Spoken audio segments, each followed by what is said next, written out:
네, 여러분 안녕하십니까. 효윤봉입니다. 오늘 저희는 이성적인 노후 준비의 효과라는 주제를 가지고 얘기를 나눠볼 텐데요. 왜 이성적이냐라는 부분을 붙였다라고 하면 미루어 짐작해 보시건대 본능적으로도 잘 안 되고, 감정적으로도 잘 안 된다. 그러니까 이성적으로 노후를 준비해야 된다라는 걸 이해하실 수 있을 거라 판단이 됩니다. 생애 설계에서 중요한 부분이 노후 준비, 그 부분에서도 돈과 관련된 이슈일 텐데 이런 부분이 왜 이성적으로 준비돼야 되고 그렇게 됐었을 때 고려해야 될 것들은 무엇인지 한번 정리해보는 시간이라고 이해해 주시면 될 것 같습니다. 자, 생애 설계에서의 요소를 저희가 따져보면 이렇게 대표적으로 4가지를 가지고 얘기를 많이 드리죠. 이 4가지의 특징은 이렇습니다. 관계가 좋아야 인생 이막도 행복하고, 그 다음에 지금까지는 돈을 버느라고 중점이 된 일을 해왔다라고 하면 내 가치를 실현할 수 있는 일이 나에게 있다라고 하면 그 인생 이막은 또 행복할 수 있다라고도 보통 얘기를 합니다. 그리고 저희가 주로 다룰 내용이죠. 돈에 대한 내용을 주로 다룰 텐데 이 돈과 관련된 부분에서는 생각보다 인생 이막에서도 많은 돈이 들더라라는 거죠. 그리고 그 돈이 필요한 때 필요한 만큼 잘 준비돼야 행복한 인생 이막이 되겠죠. 마지막으로 건강을 잃으면 다 잃는 거다라는 건 잘 알고 계실 겁니다. 그런데 이런 요소들이 서로 다 떨어져 있는 건 아니고요. 서로 유기적으로 서로 상관관계가 되게 높게 진행되고 있다라는 것도 이해가 되시죠.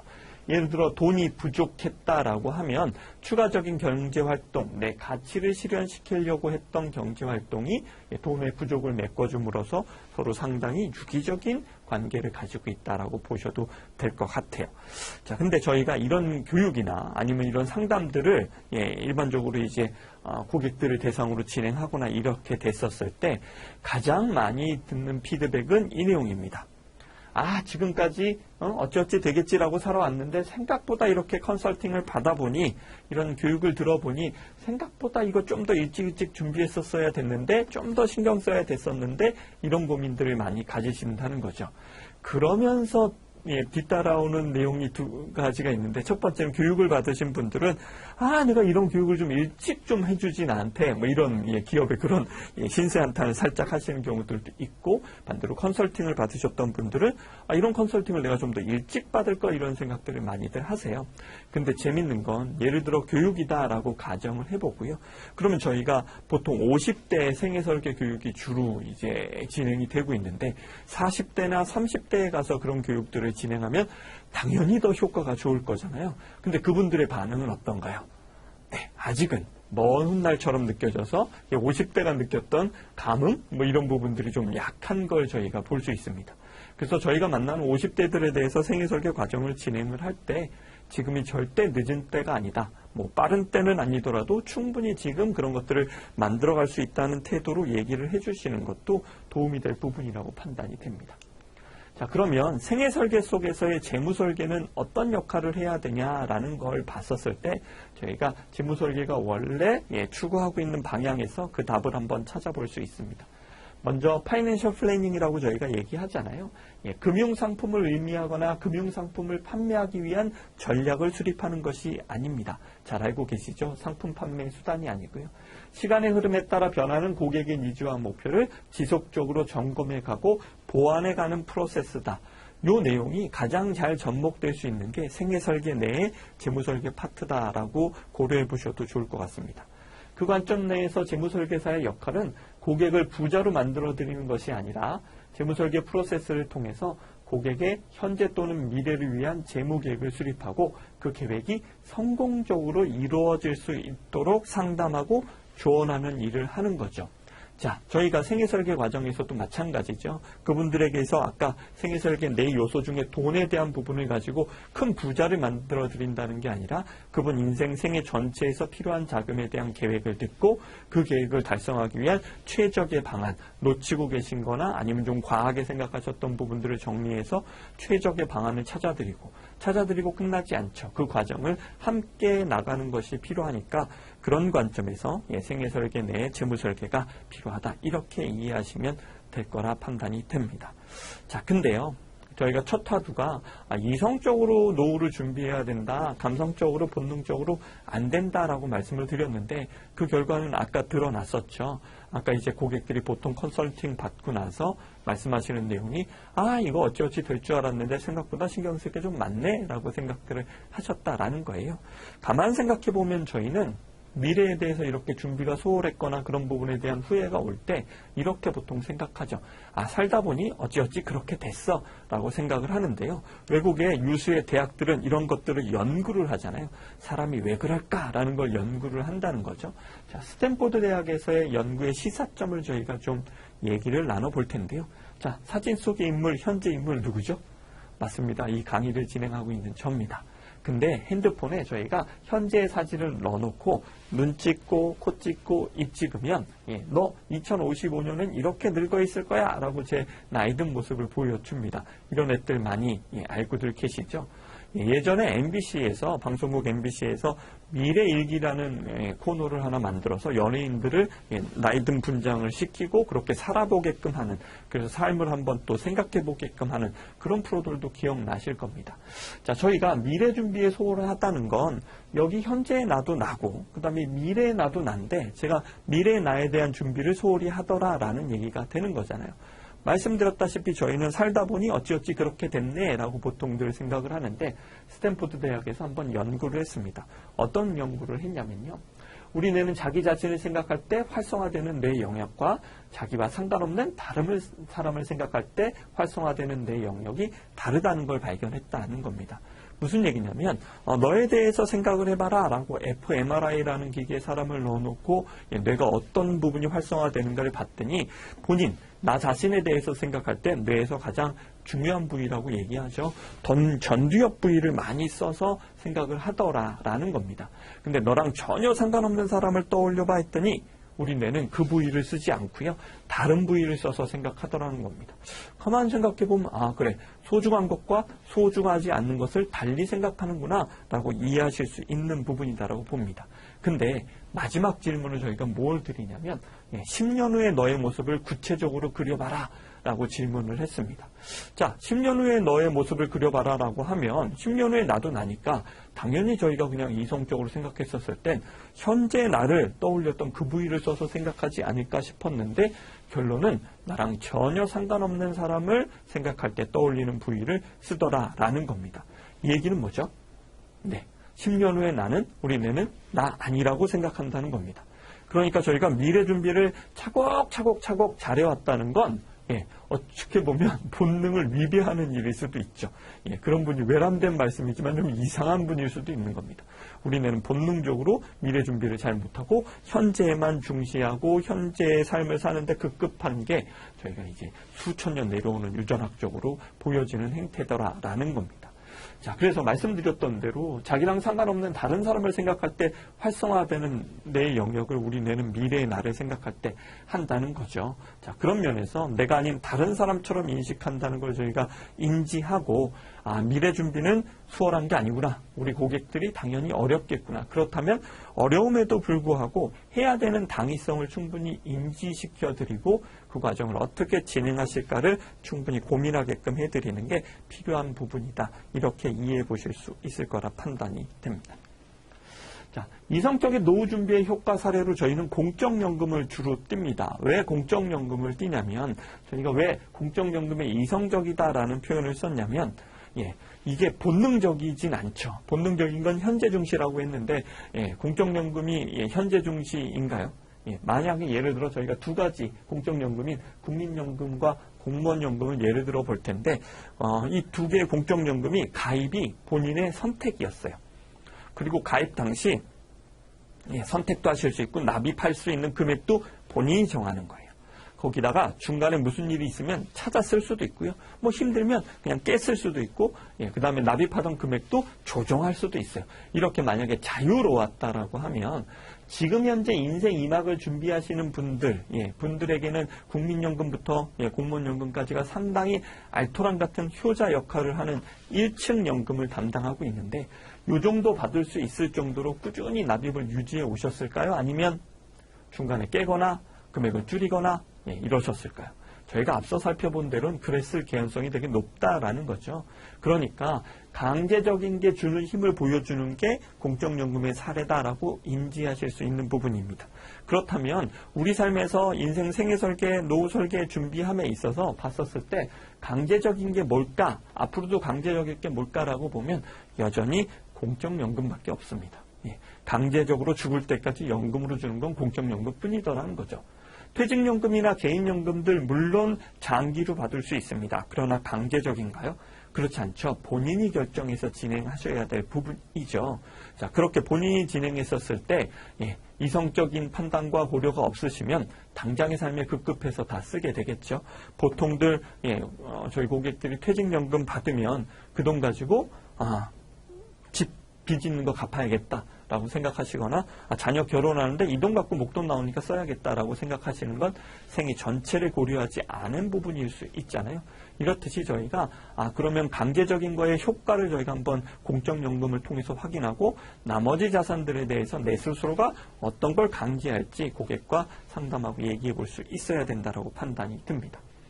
자, 공적연금 사례 살짝 봤으니까 저희가 이슈를 좀 다루면 국민연금 대상자들이 당연히 공무원연금 대상자들 부러워하겠죠. 지금 퇴직하시는 분들의 경우엔 훨씬 더 많은 금액을 받고 그 다음에 저희가 소위 말하는 소득 절벽 구간이다라고 하는 구간도 없이 바로 수령을 하니까요. 자, 공적연금이라는 게 그렇지만 낸 돈을 가지고 돌려받는 건 아니지만 자, 강제적으로 어떻게 해왔냐라는 이슈에선 고객과 충분히 얘기해 볼 이슈가 하나 있습니다. 뭐죠? 국민연금 같은 경우에는 현재 소득의 9%를 떼서 모아가고 있죠. 근데 공무원연금은 현재 얼마일 때 가죠? 소득의 18%를 떼갑니다. 그러니까 훨씬 더 많은 금액을 적립하고 있다는 건 저희가 충분히 시사점이 있는 부분이겠죠. 더더군다나 국민연금 같은 경우에는 소득월액 상한액이라는 게 존재하죠. 2021년, 22년 기준으로는 524만 원, 전년도엔 503만 원으로 매년 조금씩 높아지는데 이 이상의 소득에 있을 경우에는 9%를 내지 않죠. 여기까지만 9%를 내니까 어떤 예를 들어 대기업 다니시는 분들이다라고 하면 이 금액을 훌쩍 넘어서서 9%도 채 내지 않고 있으실 확률도 있다라는 것도 얘기해 볼 부분입니다. 당연히 저희가 그러면 공무원연금을 부러워만 할 게 아니라 여기서 저희가 충분한 자금을 만든다라고 하면 국민연금 대상자들은 내 스스로가 개인연금을 보강해서 이 정도 손을 내가야 되는 건가? 라는 고민 해보실 수 있게끔 도와드려야 될 부분이 있을 거라 판단이 됩니다. 자, 퇴직연금 이슈도 한번 얘기해 볼 것들이 있습니다. 퇴직수당이, 아까 공무원연금에서도 퇴직연금 형태의 연금이 있죠. 그걸 저희가 퇴직수당이다라고 하는데, 요건 급여의 3.24%씩 모아가고 있는데, 퇴직연금은 얼마나 모으죠? 12달치에 한 달치를 더 주니까 약 한 8.3% 정도 되는 꼴이잖아요. 그러면 퇴직연금은 훨씬 더 국민연금 쪽이, 일반 기업에 다니시는 분들이 높은 거잖아요. 그럼 저희가 뭘 생각할 수 있죠? 300만 원을 부러워만 할 게 아니라 우리 1층이 이러니까 2층인 퇴직연금을 잘 만들고 잘 나누어 써야 되는 게 필요하겠다. 이런 기준으로 보시면 될 것 같아요. 자, 일반적으로 대기업에서 높은 연봉을 받으면서 장기 근속하신 분들은 이 정도 160만 원 정도 되지만 지금 현재 2021년 4월 기준으로 국민연금 1인당 지급액은 한 49만 원 선밖에 되지 않아요. 그만큼 덜 내고 납입 기간도 짧았던 분들도 많으시다는 거죠. 그런 분이면 더더군다나 인생망의 플랜에서 나머지 것들을 어떻게 해야 될까? 이런 부분을 고민하셔야 될 이슈인데 그런 것들에 대한 답을 저희가 풀어드려야 될 부분이 있을 거라 판단이 됩니다. 자, 근데 저희가 이성적으로 노후 준비를 해야 된다라는 거에서의 기준 중에 하나가 가장 큰 게 뭐죠? 오래 살기 때문이다. 오래 사는 위험 때문이다라고 얘기하잖아요. 모아놓은 자산 가지고 저희가 10년, 2년만 산다라고 하면 별 고민 없을 텐데 꽤 긴 인생을 살아야 된단 말입니다. 그래서 고객과 충분히 이런 부분이 협의가 돼야 될 필요성이 있죠. 상담하시는 분과. 그럼 어느 정도까지 살 거냐. 여전히 특징은요. 간혹 100세를 준비하시는 분도 계시고 90세를 대비하시는 분들도 있지만 오래 살기 싫다라고 얘기하시는 분들이 여전히 많은 것도 사실이거든요. 그런 분들에게 저희가 한번 얘기할 수 있는 여러 이슈 중에 통계청의 기대 연명 추이를 가지고 얘기해 보는 것도 도움이 될 것 같다 준비를 좀 해봤습니다. 예를 들어 50대 분을 만난다라고 하면 2019년 현재 기대 여명 추이가 한 32년 정도 남았으니까 이분이 한 82세까지 산다라고 가정해 볼 수 있잖아요.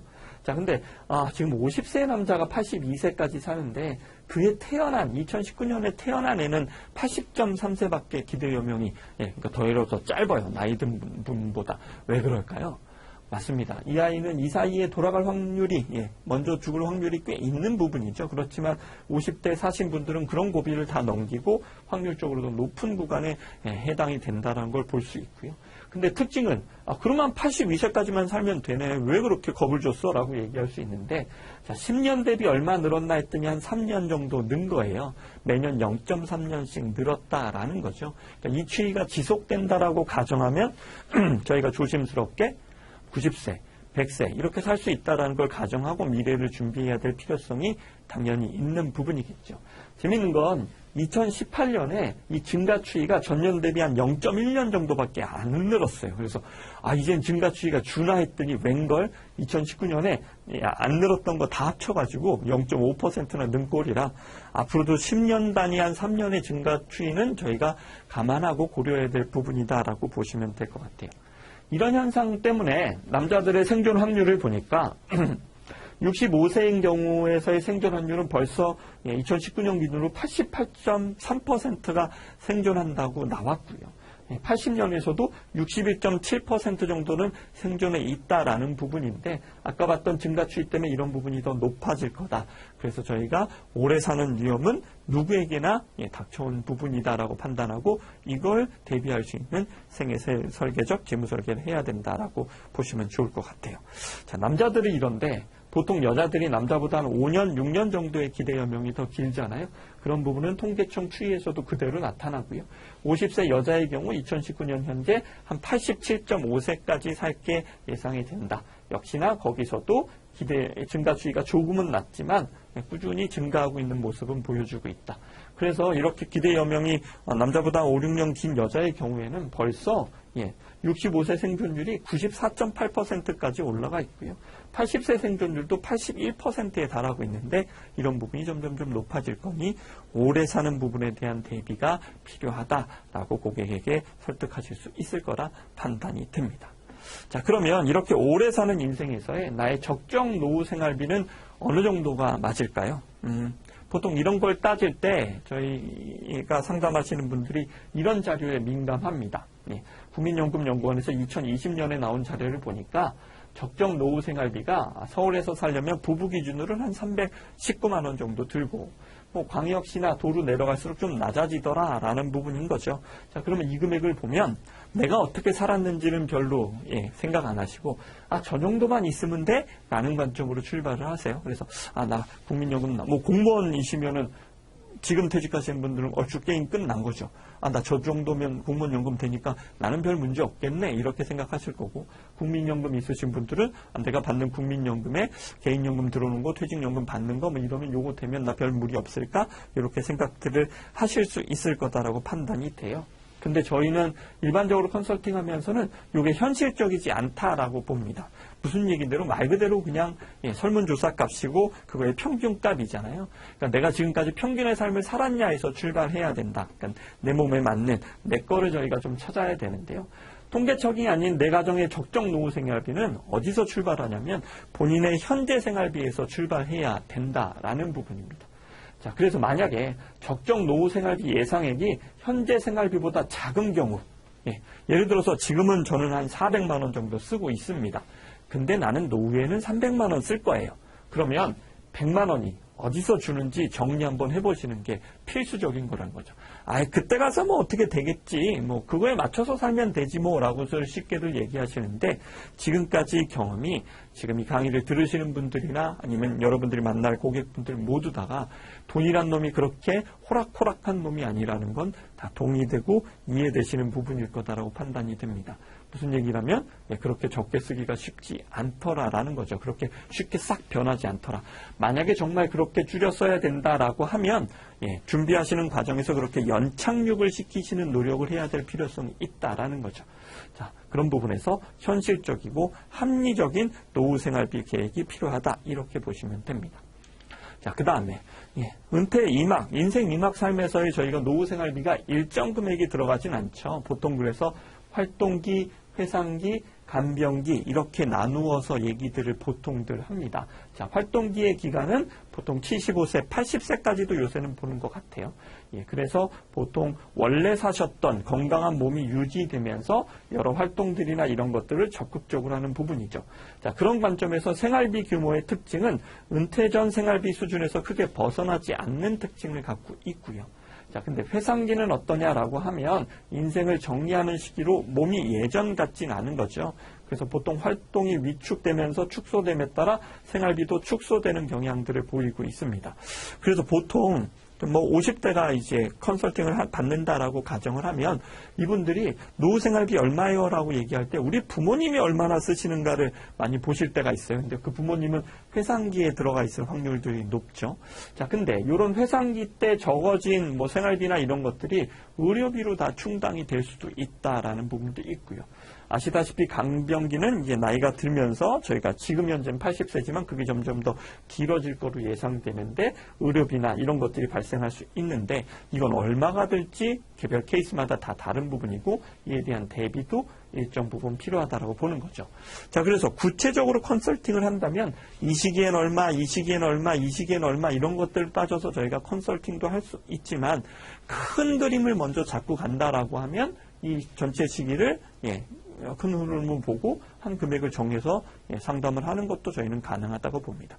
물론 더 구체적으로 하면 더 효율적이겠지만 고객을 큰 그림에서 일단 정리를 시켜드리고 진행한다는 차원에선 말씀드렸던 대로 활동기 생활비에서 회상기 때는 생활비는 줄지만 의료비가 추가될 수도 있고 이런 것들도 감안할 수 있는 거니까요.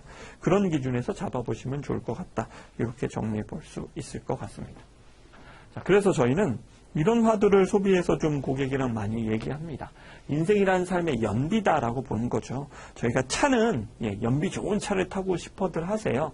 근데 우리 집 가정경제는 가볍냐 무겁냐라는 걸 따져보시는 건 좀 소홀하셨던 경향들이 있다. 그래서 만약에 저희가 소비가 컨트롤 된다라고 하면 인생 2막 3도 훨씬 더 수월하게 진행될 수 있으니까 그런 관점에서 소비성을 중요시 얘기하고요. 또 하나 특징은 이분들이 경제활동 하셨던 시절은 고도 성장기여서 일정 부분 저희가 갖고 싶거나 원하는 것들의 기준이 높아도 달성 가능성이 높았습니다.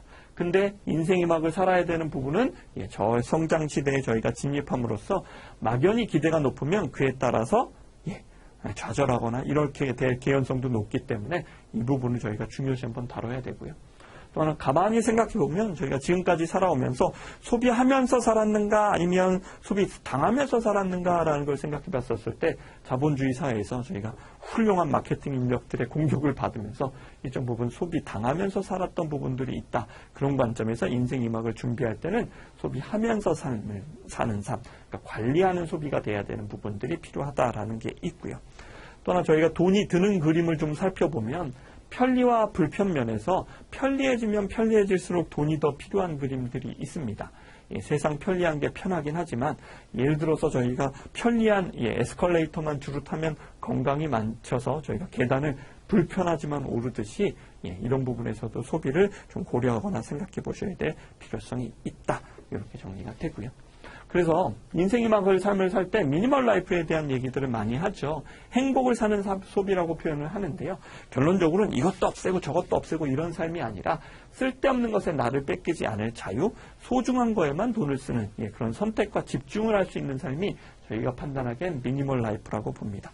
미니멀 라이프 관련 여러 책을 제가 읽어봤는데 가장 핵심적인 내용 중에 하나가 저희가한테 확 와닿았던 게 당신이 사는 집은 물건 씨가 사는 집입니까? 당신이 사는 집입니까? 라는 표현이었어요. 무슨 얘기냐면 저희가 가지고 있는 물건이 많기 때문에 그걸 다 수납하려면 집이 넓어야 되는 거죠. 근데 그 물건들을 저희가 자주 쓰고 이런 물건들이면 모르겠는데 1, 2년 이상 한 번도 안 쓰고 처박아 놓은 물건들 때문에 우리 집이 넓어야 된다라고 하면 적절하지 않은 그림이 되겠죠. 그런 면에서 인생 2막의 소비에서는 또 한번 생각해 봐야 될 부분이 있고요. 저희한테 노벨 경제학상을 산 폴 세뮬슨이 얘기한 부분도 저희한테 시사하는 바가 여전히 크죠. 행복의 지수는 소비, 욕망 나누기 소비인데 그러면 소비가 높으면 그만큼 더 행복해진다는 얘기도 되지만 소비가 높기 위해선 저희가 훨씬 더 많은 돈을 벌어야 되고 돈 벌기가 쉽지 않죠. 더 많은 투자를 해서 수익도 크게 늘려야 되고 이런 고충들이 따라오는데 저희가 욕망을 조절할 수 있다면 행복의 크기는 커진다라는 게 다른 어느 때보다도 인생 2막 삶을 준비하면서 한 번쯤 고려해 보셔야 될 내용이 되겠다. 이렇게 정리해 드립니다. 자, 1차 시는 여기까지 진행하고요. 2차 시에 좀 더 구체적으로 또 말씀들 나눠보도록 하겠습니다. 수고하셨습니다.